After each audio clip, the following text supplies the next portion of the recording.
Okay, approval of the minutes. Move to approve the public and non-public minutes dated January 2nd, 2019. Second. Discussion? All in favor? Aye. Mr. Chair, I would move that we approve the public meeting minutes dated January 8th, 2019. Second. Discussion? All in favor? Aye. Okay, we'll move down to scheduled business. A, fire rescue station sprinkler system update. Mr. Murphy? Excuse me. Good evening.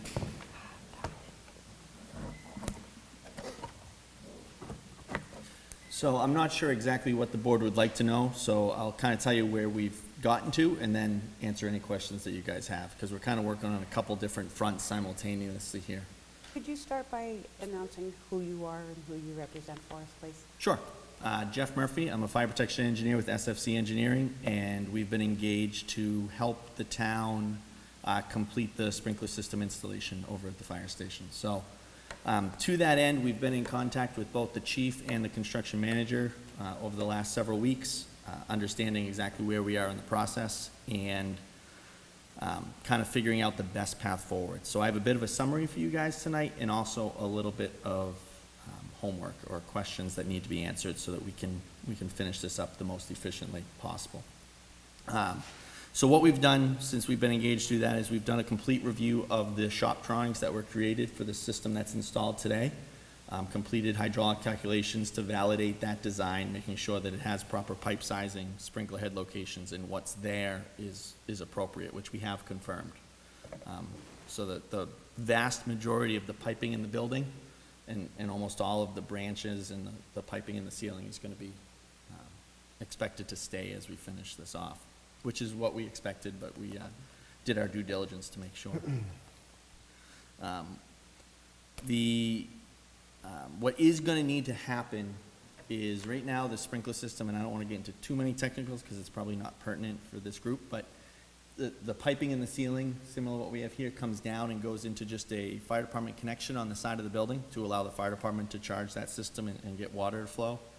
So where those pipes come down and go out the building, that's where some rework is going to be done to build the riser and the valving to accept the pipe to come in from the fire pump that we're going to be installing. So there'll be some work in the mechanical room of the fire station, and likely a little bit of feed piping just to get that location to the two systems that are out there. Just for information, as we work through that, we do have 2 sprinkler zones in that building, one for the office section, and one for the roof level in the apparatus bay. Both of them work out to be around 400 gallons a minute demand. One's 360, one's 407, 408, with some reasonable pressures once we redo some main piping. So I think one of the things that we're talking about, and I just want to touch on it right now, is so everybody remembers the scope of work is going to be reworking that, and then we need to install a fire pump that's going to pull off of a static water supply. And SFC was notified just before Christmas, I guess it was a little bit before there, that Plastow has generously offered the use of a fire pump that they have from the old process engineering plant. So to that end, I have been given all of the original design documentation for that fire pump from 1970, 68, 69, 70 is when that went in for process. We have contacted a company called RT Stearns. Pete Stearns, the owner of that company, is a salesman and installation company and servicing company for fire pumps for most of New England. They're pretty much the go-to guy when you need to know something. So we've contacted them, and they have agreed to be on our team, and we are working to schedule a site visit this week to go down to Plastow to take a look at that pump. But I do want to talk to the board tonight and get a little bit of feedback from you guys. Is the information that I have now, my first opinion is that is probably not the best use of town funds to try and reuse that fire pump. I think the visit that we're doing is a little bit of a belts and suspenders to make sure we're following all the avenues and making sure, but that pump is about 3 times the size of what is needed for the fire station. And it's what's called a horizontal split case fire pump, which means it has to have water fed to it. It was meant to come from the elevated tank. If you guys are familiar with the old process engineering plant, the big water tower, it sat at the base of that, so the gravity fed that fire pump. So in order to reuse that pump, we actually are gonna need to make sure the pump is below the water tank. And likely at the fire station, that's gonna be a buried tank. About the bottom of that tank will be 10 feet below grade. By the time we get to the bottom, then we're gonna need to get the pump below there. So you're talking about building a shelter 12 to 14 feet below grade. And I think the construction costs are gonna outweigh the value of that pump. Again, it's also some 40 to 50-year-old pump that has been out of service for several years. I understand it was taken out properly and stored, so there's no reason to expect it would not be serviceable, but it has no warranty with it, and I think we're spending good money after bad to try and reuse it. But with the blessing of the board, I think it's still important to validate that and have the expert go take a look. The other thing, I don't know if there's anyone who's an electrical expert. I am not, but as I understand it, that pump is what's called a positive ground wiring system, which is something that's outdated and very hard to get parts for, and for service people to understand before I assume they touch the wrong wire and it hurts. So there's some challenges with that pump. I think it's still worth, like I said, for due diligence to spend the short amount of time to go take a look at it.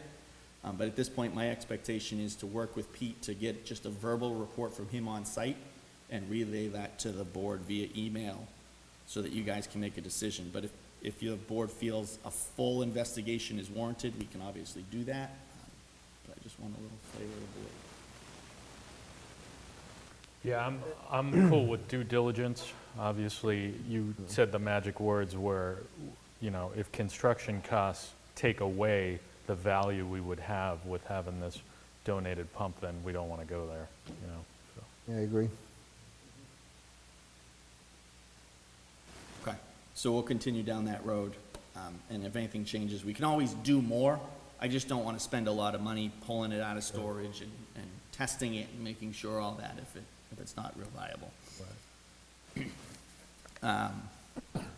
So concurrently with working through that process, we've also started to look at what needs to be done at that site for the design and for the installation of the fire pump. And we have determined that we're probably going to need somewhere around a 500-gallon-minute pump, which is a small fire pump in the grand scheme of things. It's a very small one. And we're going to need 22,000 gallons. Right now is currently designed of water. If your board remembers, there's currently a 10,000-gallon cistern in the rear of the fire station buried underground. So there may be an opportunity to build upon that cistern and daisy chain a couple together. Some of that's going to come into the final design. And again, whether or not there's a cost to reuse that and get back in and create new fittings in that tank, if it's worth that cost or if it's worth moving away from the building and starting with a fresh slate and putting in what we need. Fire pumps, as I think the board knows, we're likely looking at a diesel fire pump. There's a possibility for electric, but they will require 3-phase power. It's currently not available there, so that would involve a 3-phase generator to feed an electric motor. Again, cost-effective wise, it's probably more appropriate to put in a diesel motor, a vertical turbine pump. You're gonna need a pump house for that. It's gonna be roughly 12 or 14 feet by 16 feet. It's gonna need heat, power, ventilation, room for all the equipment, fuel tank, the motor. So that's part of what we're designing.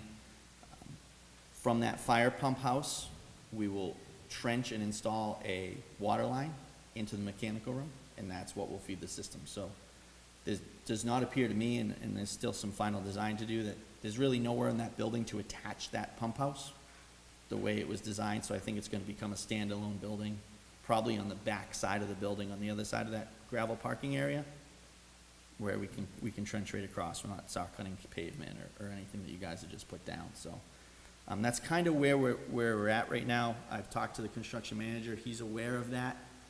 And the question for this board, aside from any questions you have for me, is, has the board given any thought to how they want to go about getting the rest of that contract? Is it just going to continue with the construction manager, or will that be a separate scope, and does it need to be competitively bid to multiple contractors?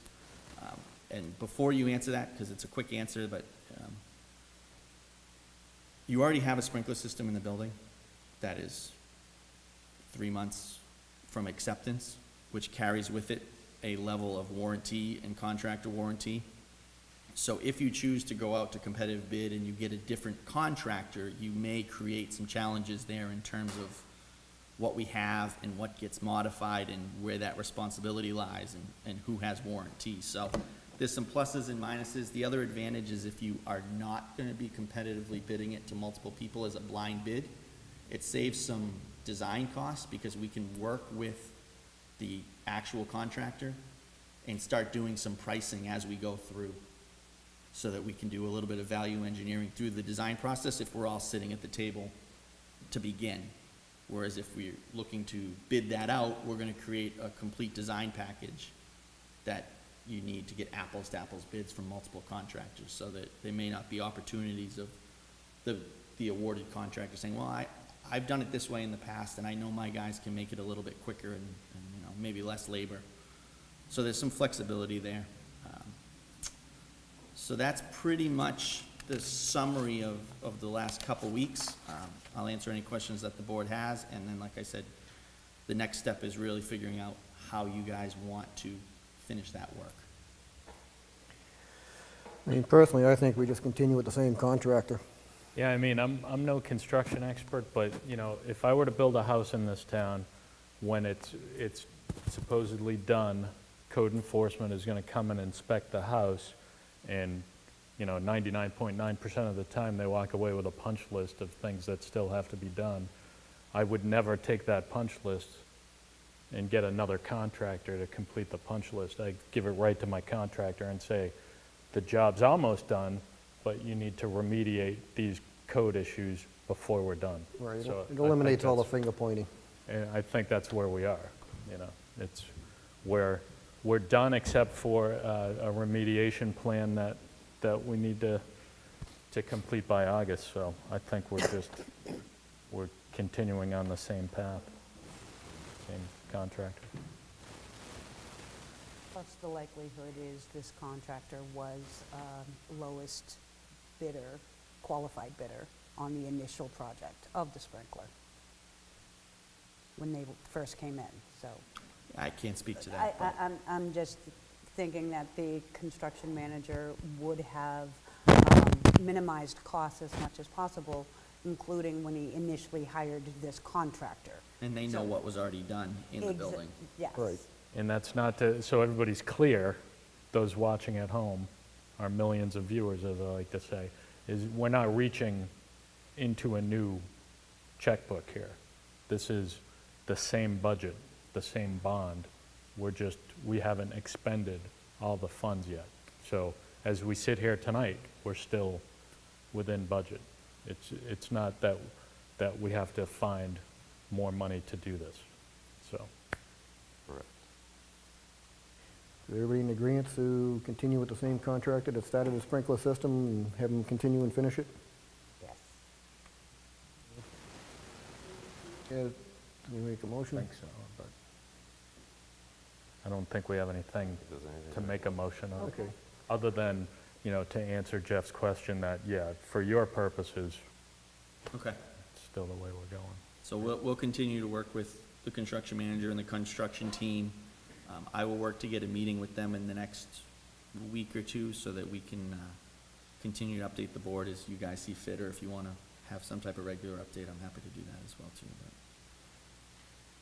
What do we have, a meeting February 5th. February 5th? Can we call that the next update? I don't know if there'll be a big update, that's only 2 weeks away. Pencil, maybe? If you want to skip a couple more, it may be a more meaningful About update like the with some. 19th, Okay, that work? February 19th, Correct. yep.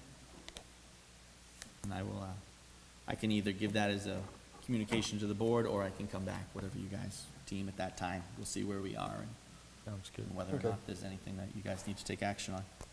Okay, anybody have any other questions? Yeah, we're all set. All right, thank you, guys. Thank you, Jeff. Thank you. Okay, let's move to B. Resident Steve Cushing's concerns. A, filling in wetlands at the intersection of Chase Road and Pond Street. Just so you know, you have some pictures in there that Steve provided in the red envelope, red folder. They're in the shared file too. Yeah, we have some on the shared folder as well, same photos. And for Old Lower Road, we have pictures from conservation as well. Okay. All right, state your name and Good evening. let us know what your concerns are. The pictures tell some of the story. I'm not trying to be a pain in the neck or anything on this. I just wanted to alert the board that there could be repercussions from the state on some of these things, and you might want to take a look. And I honestly don't know who did what. The line gets a little fuzzy between the road agent and contractors.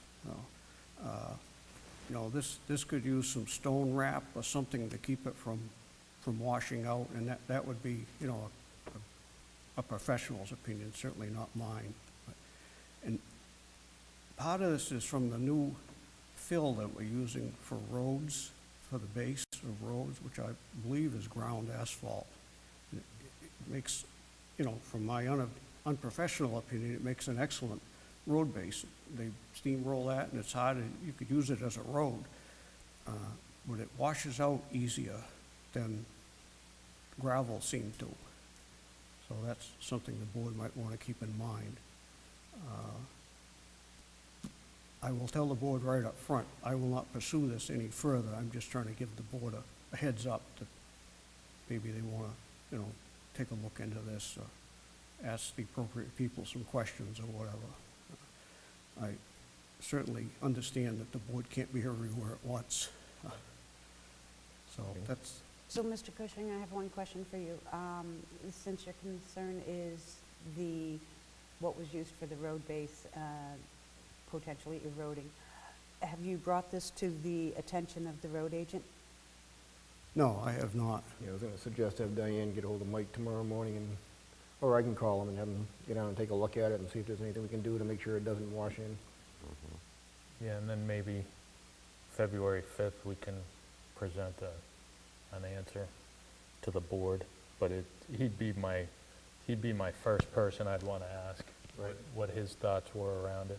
And then if we need to go further to the town engineer or somebody like that, we can do so. All right, so I'll give the road agent a call tomorrow morning and ask him to go take a look at it, make sure that we're not going to have any issues with it. It was my intent really to just drop this on the board so they were in the loop of whatever was going on there. So we appreciate it. From having been a selectman, I know getting blindsided is not much fun. Yeah, but you get paid so much money that it's not a big deal. So, And I don't think anybody's doing it for the money. So right now, we're just talking Chase Road, correct? Right. Yes, the intersection of Chase Road and Pond Street. And I know we have some members of Conservation here. Has Conservation had a chance to look at that? Yes. Okay. Okay. So I'm sure they'll be taking a look at that as well.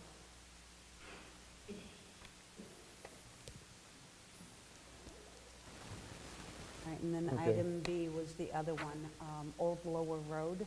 Right. Right, I hate to be taking up all the board's time here. no worries. This has been resolved.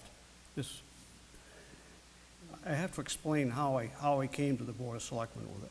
Technically, what we call a trail is actually a Class 6 highway, which falls under the jurisdiction of the Board of Selectmen, the town, i.e. the Board of Selectmen.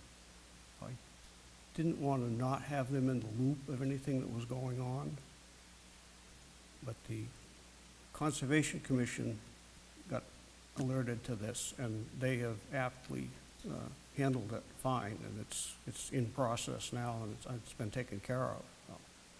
Okay. So it's a non-issue that It's the a board does non-issue not need to as address? far as, at this point, as far as I'm concerned. Sure, absolutely.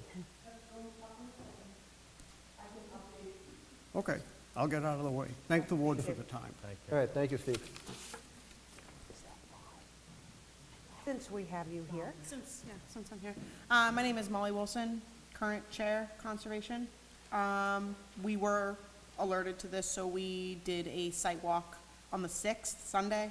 We went out and we did find evidence of what the complaint was, which was some yard waste dumping on the trail that Conservation currently owns, blocking, and just general not allowed. We sent abutters letters through the mail. We gave the person who was dumping a timeline on when things had to be cleaned up by, and that went out last week. So as of right now, we have taken appropriate steps to get the trail cleared and back to its natural state. Okay, thank you. Awesome, thank you. Not often we have a question that we can answer immediately in this room, so it's good. Okay, let's move to C, ribbon cutting ceremony for the new fire rescue station. Is that you, Chief? Good evening. It was, since the chairman announced that he's not going to seek re-election, the thought was to have the ribbon cutting ceremony, open house, the beginning of March before the next election. That way he can be present. But that is up to the board. Fire department's ready anytime the board wants to do it. That seems fair and reasonable. The only thing I will say is, I don't think we need one. I think we're open for business over there. We've been open for business since, what, November? So, I don't think we need one. I do think that, and I think it's still your plan, we haven't talked about it lately, but you were gonna do kind of that wall of honor, or whatever, I forget what you were calling it. Correct. We're working on it. Right, exactly. It'll take a while to do that. Once that happens, I'd like to see a dedication of that wall. But I think we're past a ribbon cutting. And that might just be my jadedness because of a meeting that took place a couple months ago in here. I would disagree. I think I realize the fire department has held a couple of community events at the station, such as the Toys for Tots drive. However, I think for all community members to be able to attend a ribbon cutting ceremony would be important. It is a major accomplishment for this town that we're not going to be doing again for quite a while. Thank goodness. So I think the celebration, it should still be held. I mean, not spend money on it, but definitely have that official ceremony where you cut the ribbon. This is our fire station. I agree. I mean, we had a big rollout with the groundbreaking. We really should have something, a certain day when, okay, everybody's encouraged to come, to go through. It might actually answer a lot of questions.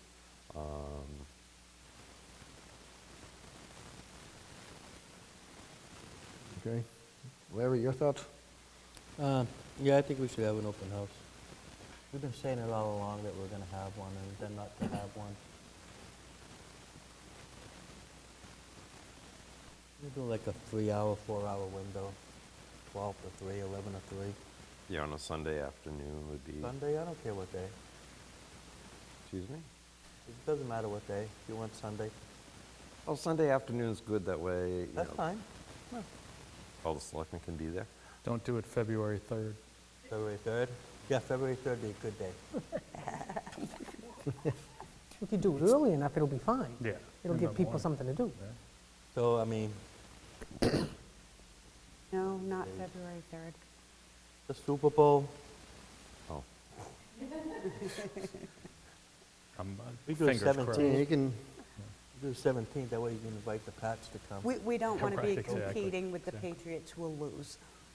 I mean, we can check everybody's schedules and find out, and make a decision on the next meeting. It's not, doesn't have to be that quick.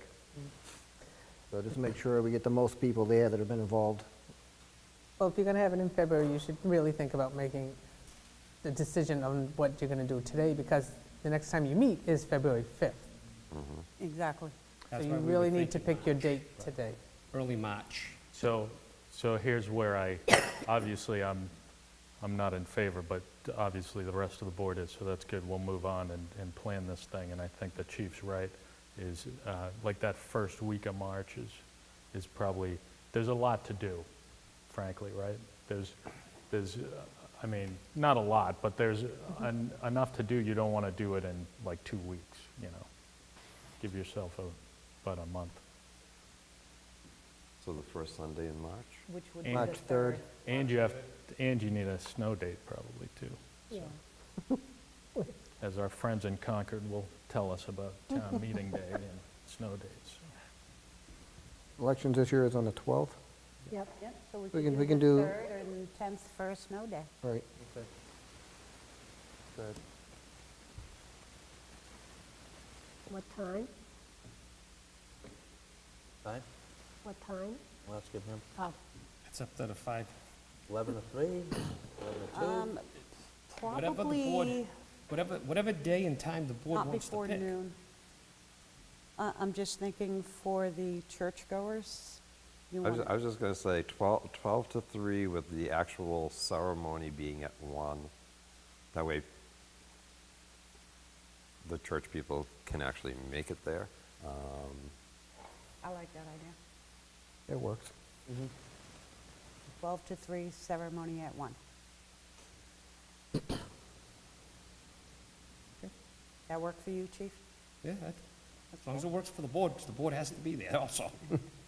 So do you. No, that's fine. That's fine.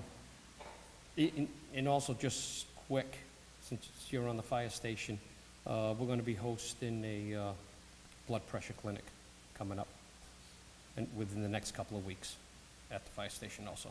So the doors will be open, again, during the day for residents to come in free of charge. That will be advertised and posted. When is that? Excellent. I'm going to work with a couple of the duty guys tomorrow on it, and we'll have the date locked in stone. And I'll send an email to Diane and to Nancy on the date and time. At the same, well, they're at the clinic, we'll also be issuing out, if anybody wants, for free of charge too, the file the life medical information. And we're going to work with Mr. Foote probably in the beginning of February. That's why February for the open house would be a little iffy. Beginning to middle of February to go down to Packer Meadows and see if we can do a few hours down there with a blood pressure clinic down at Packer Meadows also. Okay. So March will work out perfect. Okay. Thanks, chief. Silly question, and it's more so probably for both chiefs. So if we were to have this ground, or the ribbon cutting, and we get a crowd over there, and we have 2 feet of snow on the ground, where's everybody gonna park? The parking lot should be So plowed. negative with the snow. No, I've lived in New England my entire life. Whenever you plan something in February or March, you gotta consider that, so, It would happen that snow day that the Board of Selectmen are going to 10th, pick. yeah. if it all melted, but, But the parking lot should be clean. yeah, but should be, because I was talking with the road agent, and he was saying we needed to gravitate away from doing major functions there because we're losing parking. Well, Is that- First of all, you have to realize that the next major snow event is going to be on the second Tuesday in March. Right, but if I mean, it, that has become tradition. Until then, it's going to be beautiful weather. right, but then there's another one 3 days before that, and then 3 days, that's what we do, is every 3 days we have a snowstorm until that one. It doesn't, we don't have to solve it tonight in the room, but I'm just like, if you know, if we get 30, 40 cars, what are we doing? So, something to think about. As long as there's a path for a fire truck to leave through, They have big bumpers, they can push. okay. Okay, chief. Thanks. Okay, we'll move on to D, standard mileage reimbursement rate increase. There yours, Nancy? Yeah, bookkeeper checked with the state, and there's increase in the gas mileage for people that use their own cars. I have it here. It's in your red folder, the amount. I can read it if you, oh, Bob, you can read it.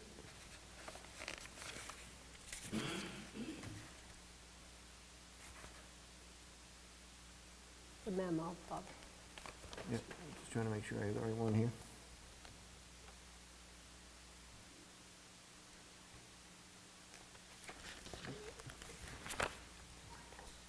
Okay, here it is.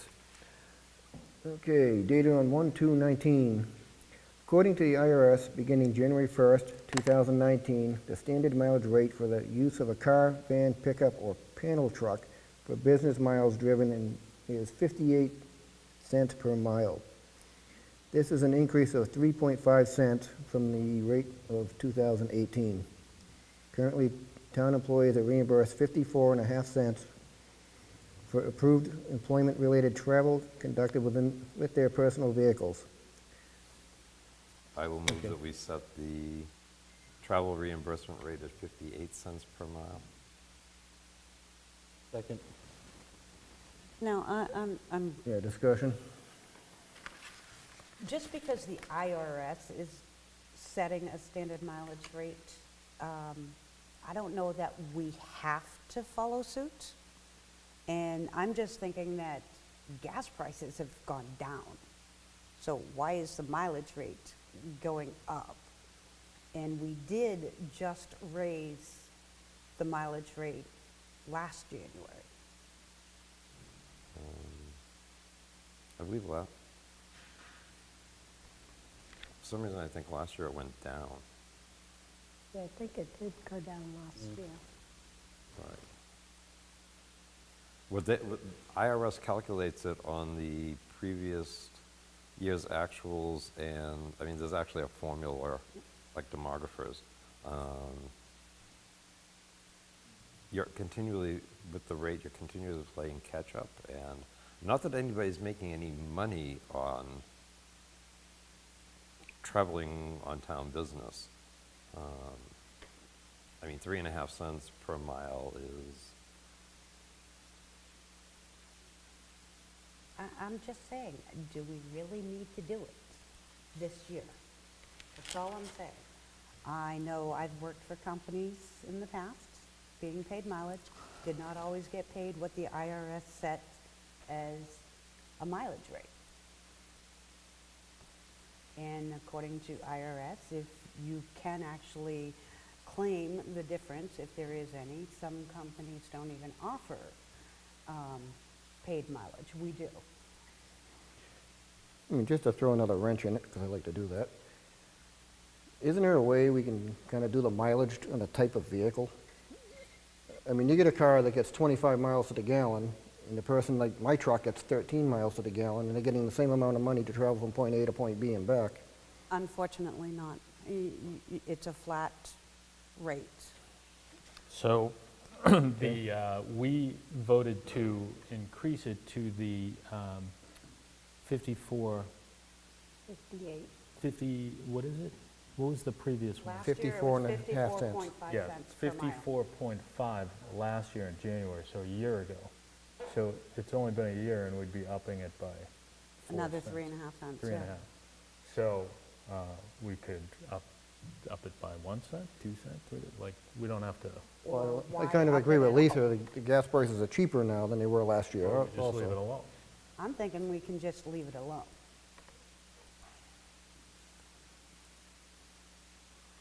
It's not a big issue in this town anyway, is it? Mileage-wise, Nancy?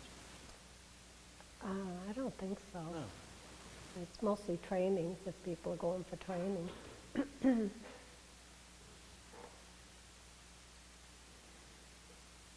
Okay, did we have a, We had a motion in There's a a motion second. on the floor. okay, any other discussion? All in favor of 58 cents a mile? Aye.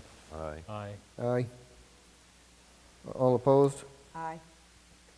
Or nay. Okay. Ayes have it, 4-1.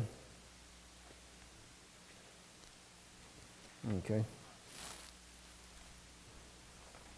Okay, Might be, not to make any work for anybody, but it'd be of interest, upcoming meeting, if we could see how much we spent in mileage last year in 2018, just out of curiosity.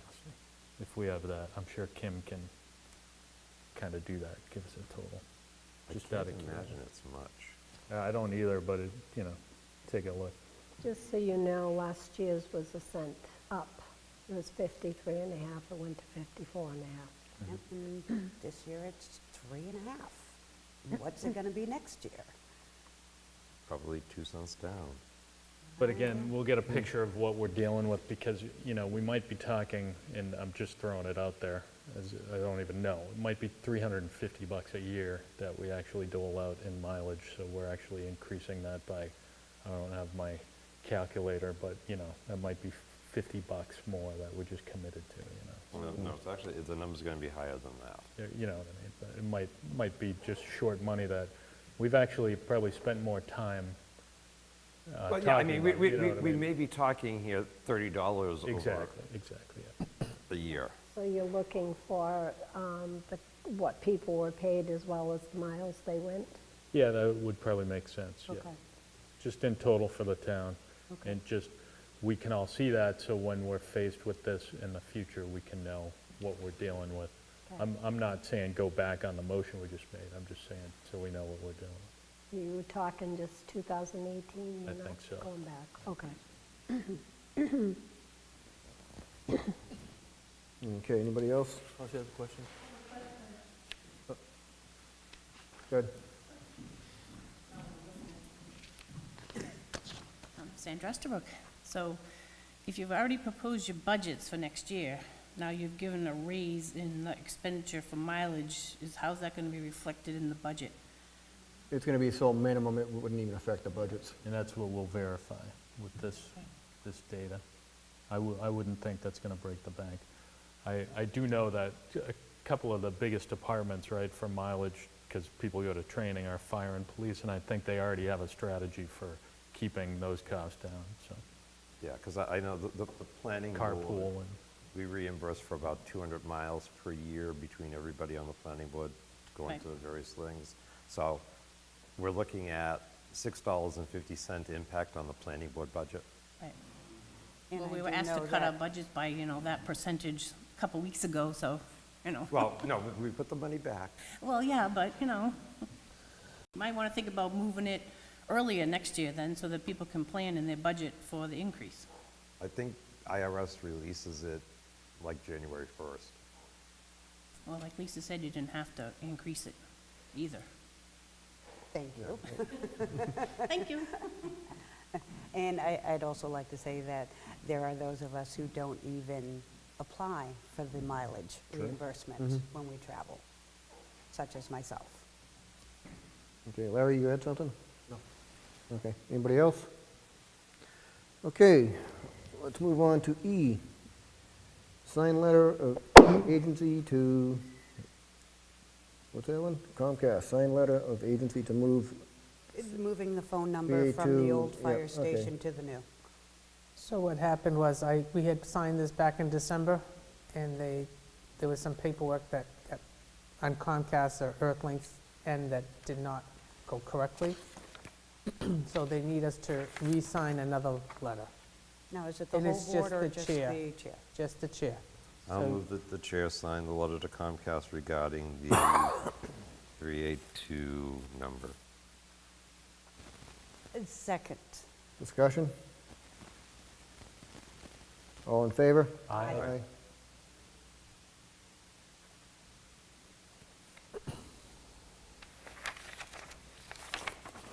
Okay.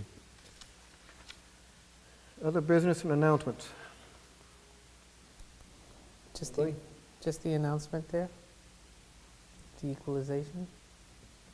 The 2018 equalization ratio of 86.1%. You want to explain that one? Andrea has to do the transfers and the sales on the properties each year. And then the Department of Revenue Administration creates the percentage, the equalized ratio, which, you know, if the prices go up, the ratio goes down, vice versa. Kind of gives you a better understanding of what the market is. So this is what they came up with. And fortunately, next year, 2020, we're due for a statistical update, so that'll kind of bring everything in order again. Because as you can see, we're getting kind of out of So whack. what does this equalization rate means to the residents or taxpayers? If you look at the letter that's there, that kind of explains it. It's a little confusing because they go with the median and all, you know, they have a whole, I'm not the assessor, I can't explain the whole thing, but the letter kind of explains some of it. So it's basically saying that the houses in Newton are actually worth 13.9% more than their assessed value. The houses are selling more than what they're being assessed, correct? Yep.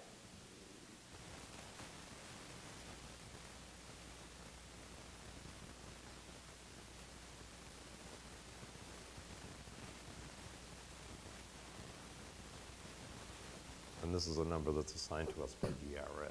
Right. It's based on good sales. Right.